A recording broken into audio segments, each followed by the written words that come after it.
PM Modi ने शुक्रवार को भारत उज्बेकिस्तान डिजिटल शिखर सम्मेलन के दौरान उज्बेकिस्तान के राष्ट्रपति शौकत से बातचीत की। कोरोना काल में दोनों देशों के बीच ये पहली वर्चुअल समिट थी।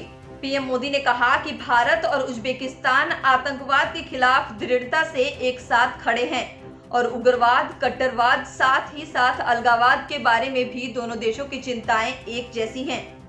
इस मौके पर दोनों देशों के बीच सौर ऊर्जा, डिजिटलाइजेशन, सुरक्षा, साइबर सिक्योरिटी जैसे क्षेत्रों के 9 समझौतों पर भी हस्ताक्षर किए गए।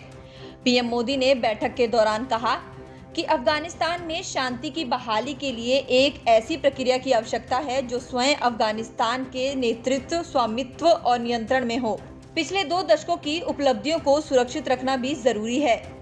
अफगानिस्तान के बारे में प्रधानमंत्री मोदी का बयान ऐसे समय पर आया है जब अफगान शांति प्रक्रिया गति पकड़ रही है। कुछ महीने पहले ही अफगानिस्तान के शीर्ष शांति वार्ताकार अब्दुल्ला ने एक प्रतिनिधि मंडल के साथ राजधानी दिल्ली में प्रधानमंत्री मोदी से मुलाकात की थी और उन्हें अफगान सरकार और तालिबान के बीच दोहा में चल रही शांति वार्ता के बारे में अवगत कराया था।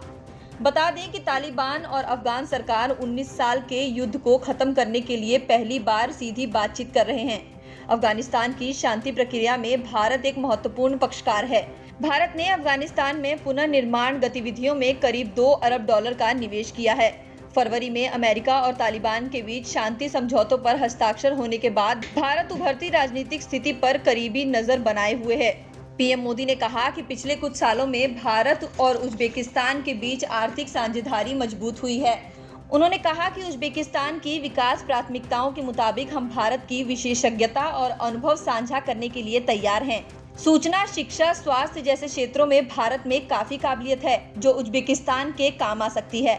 भारत और उज्बेकिस्तान के बीच कृषि संबंधी संयुक्त कार्यकारी समूह की स्थापना को प्रधानमंत्री ने एक जरूरी और सकारात्मक कदम बताया और कहा कि इससे दोनों देश अपने कृषि व्यापार बढ़ाने के अवसर खोज सकते हैं, जिससे दोनों देशों के किसानों को मदद मिलेगी।